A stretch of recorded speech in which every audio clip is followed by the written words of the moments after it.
अस्सलाम वालेकुम। Welcome to my YouTube channel cooking with Siha Rizwan. आज आपके लिए बहुत मज़ेदार सी बीफ कढ़ाई की रेसिपी लेके आई हूँ, जो कि बनाने में बहुत आसान है लेकिन खाने में बहुत टेस्टी लगती है। और इतना ज़्यादा मज़ेदार सा इसका मसाला बनता है जिसके साथ आप नान, रोटी, पराठा आसानी से खा सकते हैं। बहुत टेस्टी रेसिपी है, इंशाल्लाह ताला आपको पसंद आएगी। तो आइए बिस्मिल्लाह करते हैं। सबसे पहले जी 1.5 किलो मैंने ले लिया है बीफ। मैं हड्डी वाला इस्तेमाल कर रही हूँ, आप चाहें तो बोनलेस के साथ भी बना सकते हैं। मैंने इसको धो के थोड़ी देर बास्केट में डाल दिया था ताकि एक्स्ट्रा पानी निकल जाए। अब इसको डाल देंगे हम प्रेशर कुकर के अंदर। और इसके अंदर आपको एक बड़ी सी हड्डी नज़र आ रही होगी जो कसाई ने डाल दी थी, लेकिन पहले मैं इसको निकालने लगी थी, फिर मैंने सोचा डाल देते हैं क्योंकि हड्डियों के अंदर से बहुत मज़ेदार से जूसेस निकलते हैं जो कि इसके टेस्ट को और बढ़ा देगा। 2 टेबलस्पून मैंने अदरक और लहसुन डाल दिया है। एक बड़े साइज़ का प्याज लेके उसको रफली काट के मोटा मोटा सा डाल दिया है मैंने।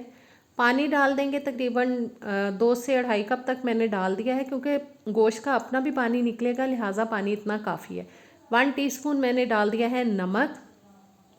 अच्छे से हिला देंगे सब चीज़ों को। और उतनी देर में चैनल पर आप नए हैं, चैनल को अभी तक सब्सक्राइब नहीं किया तो प्लीज़ सब्सक्राइब करें, बेल के बटन को प्रेस करें ताकि नई वीडियोस आप तक पहुंचती रहें। वीडियो अच्छी लगे तो प्यारा सा कमेंट भी कीजिएगा और वीडियो को लाइक शेयर करना भी मत भूलिएगा। कुकर को मैंने बंद कर दिया, ऊपर रखते हैं वेट और इसको चढ़ा देते हैं जी चूल्हे पे, क्योंकि हमें गोश्त को गलाना है और गोश्त को हमें कम्प्लीटली नहीं गलाना है, थोड़ा खड़ा रखना है। तकरीबन 80% तक कुक करेंगे।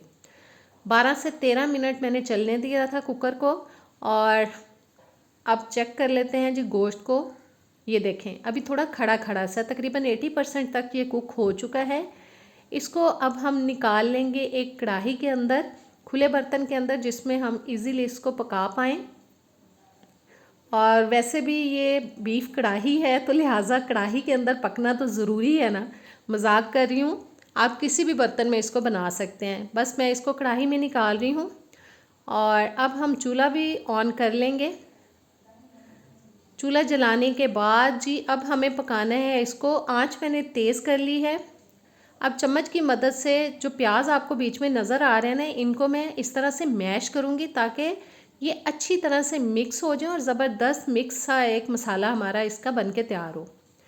साथ साथ इसको मैश करते जाएंगे और साथ पकने देंगे इसको।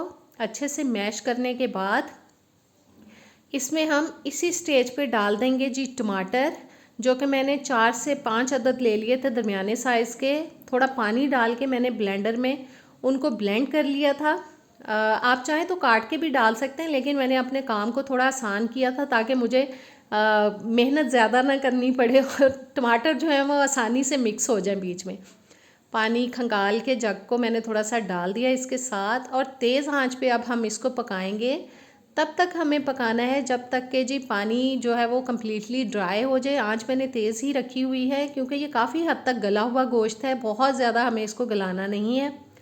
बीच बीच में 1-2 बार हम हिला देंगे अच्छी तरह से इसको।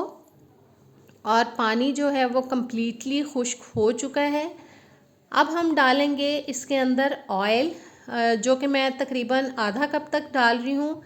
आप अपनी पसंद के हिसाब से ऑयल की मिकदार को कम ज़्यादा कर सकते हैं, क्योंकि बाज़ घरों में ऑयल जो है बहुत कम खाया जाता है, इसलिए आप थोड़ा भी डाल सकते हैं। लेकिन कढ़ाई में जो ऑयल है थोड़ा सा ज़्यादा अच्छा लगता है, इसलिए मैंने हाफ़ कप तक डाल दिया। 1.5 टीस्पून मैंने डाल दी है जी लाल मिर्च। मसाले भी आप अपनी पसंद के हिसाब से, टेस्ट के हिसाब से कम ज़्यादा कर सकते हैं। और अब हमें इसको बीच बीच में हिलाते हुए पकाना है, भूनना है। आंच जो है मैंने थोड़ी सी पहले कम कर ली थी क्योंकि हमने इसकी भुनाई करनी है, जो कि मैं हल्की आंच पे करूँगी। हम तब तक इसको भूनेंगे जब तक ऑयल जो है वो अच्छे से निकल आए और गोश्त की जो एक मखसूस सी स्मेल होती है ना वो ख़त्म हो जाए। अब मैं इसका नमक टेस्ट कर रही हूँ क्योंकि हमने इसको गलाते वक्त सिर्फ 1 टीस्पून डाला था और नमक मुझे थोड़ा सा कम लगा, इसलिए मैंने अपने टेस्ट के हिसाब से तकरीबन आधा टीस्पून तक और डाल दिया है। अच्छे से इसको हिलाएंगे और थोड़ा सा हम इसकी भुनाई और करेंगे ताकि ज़बरदस्त सा टेस्ट इसका बने। ज़बरदस्त भुनाई हो चुकी है बीफ की। अब मैं डाल रही हूँ इसके अंदर दही, जो कि मैंने 1 कप लिया था।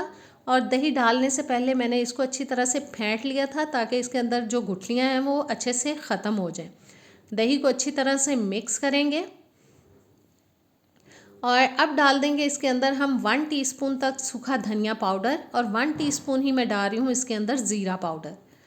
इनको भी अच्छी तरह से हिला देंगे और अब दरमियानी आंच पे बीच बीच में चम्मच चलाते हुए हमें इसको इतना पकाना है कि दही का जो पानी है वो बिल्कुल खुश्क हो जाए।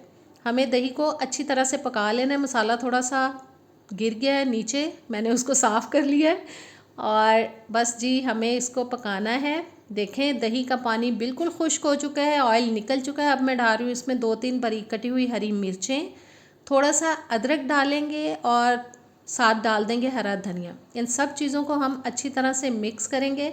आपने गौर किया होगा कि इसके अंदर कितने कम मसाले गए हैं, लेकिन इसके बावजूद बहुत मज़े की बनती है और बहुत ज़्यादा मसाला इसके अंदर बनता है कि खाने का मज़ा आता है।